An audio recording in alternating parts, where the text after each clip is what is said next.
Hello everyone, welcome to Pageant Chica. Welcome po sa aking channel. I am now watching the closed door interview ng Miss Universe Philippines and I'm kinda finished until Camiguin. So on that first few girls na natapos, I would say ang mga nag-stand out sa akin na medyo naging maganda para sa akin yung mga sinabi nila is si Albay, si at saka si Baguio.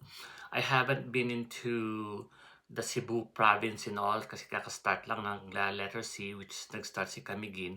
Si Camiguin is very eloquent and very pretty. At saka magaling siya magsalita. I start to like her and yeah, and I will see how it goes. Ayan, katatapos lang ng mga Cebuana at saka ng mga Bisaya, no? I'm pausing until Cotabato kay Westram, Clarissa Westram. And comment ko dun sa dalawang Cebuana, no, kay April Smith. Yeah, at least kahit papaano nag-improve yung communication skills niya. However, yung sagot niya is parang narinig ko na yun dati. 'Di ba? I mean, it's really hard to get a question similarly to like comparing to Chelsea Manalo. May ipit ka talaga doon pag hindi ka nakapag-isip na maayos doon, but she answered it nicely and beautifully. And with regards sa kanyang ayos sa style, maganda naman yung ayos niya. Is very executive ang dating.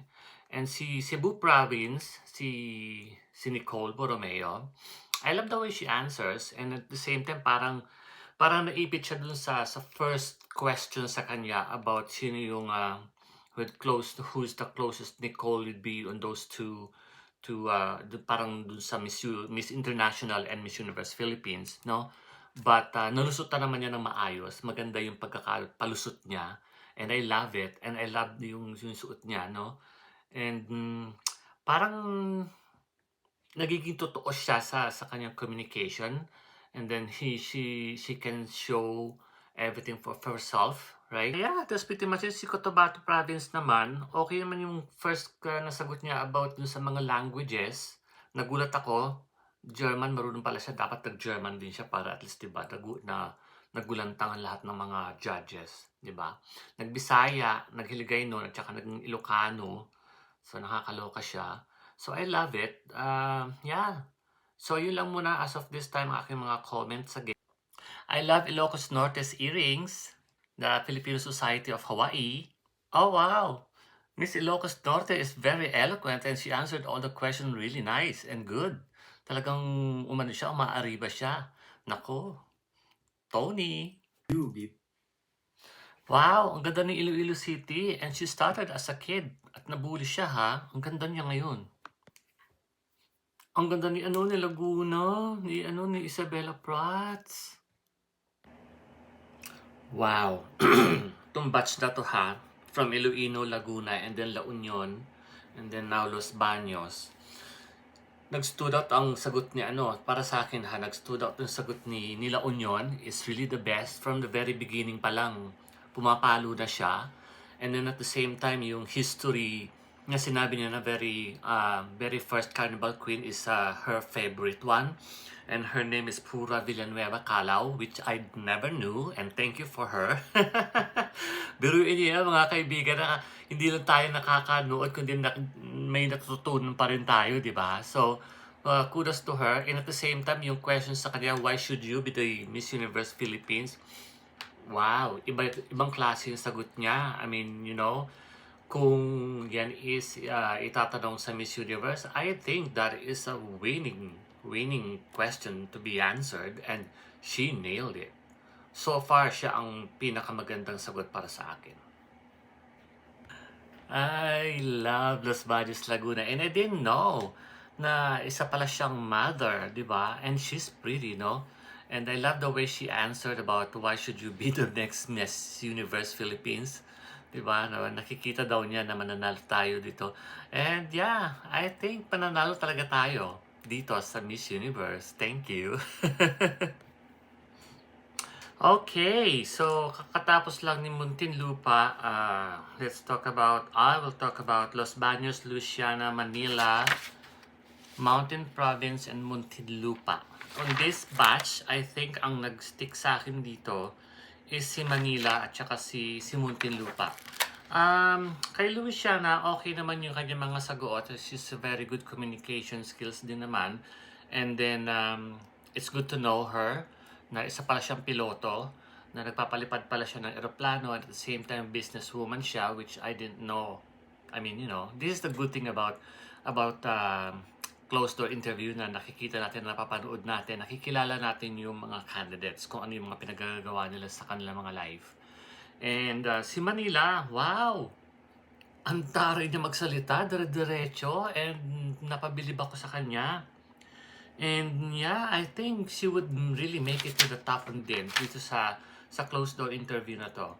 And si Mountain Province, and I didn't realize na isa pa rin pala siyang mom.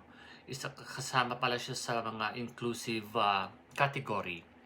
And si Muntinlupa, ang pagkakaalam ko lang din sa kanya ay sumali siya sa Asia's Next Top Model, and the communication skills are really good and it's great and I love it. So yeah, watch out for this girl too, kahit siguro ganyan lang siya I mean, parang feeling ko hindi naman siya dark horse in a way, but I think she will make it.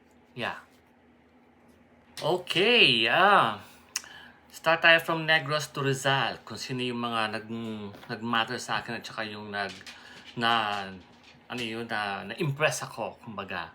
From Negros Occidental, yung dalawang Negros, they're really good. So very impressive then.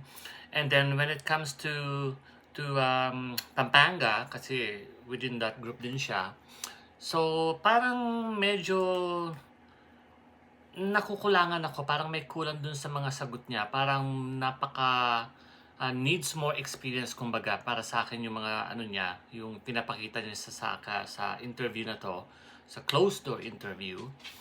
And yeah, I think it's good enough maybe for her to be a part of the Miss Universe Philippines. I love her, napakatangkad, and hopefully sumali siya ulit next time if she won't make it.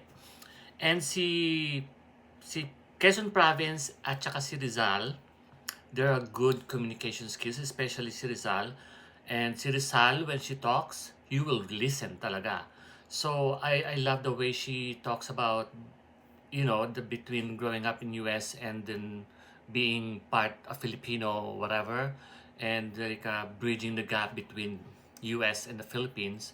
And yeah, possible to see si Rizal na makapasok. I kinda like have a good feeling about dito sa kanyang closed door interview.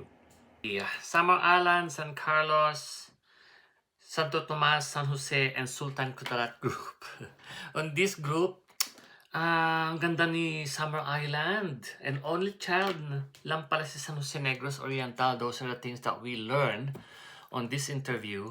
And sayang si Sultan Kudarat, medyo ninenervyos siya and hindi siya makapag-concentrate sa kanyang pagsagot. But overall naman is maayos naman yung kanyang mga sagot, and nasagot naman niya at hindi naman siya yung tipong nag-frozen. Ito na ang T group na last group with the closed door interview. Natawa naman ako ng gusto. Diba? Ang galing ni Tacloban. I was so impressed with the Miss Tacloban. Very calm and has also good communication skills, diba? So, on this kind of nakikita natin yung interview, nakikilala natin kung paano sila magsalita and the way they talk, kung kalmado ba sila, kung kinakabahan.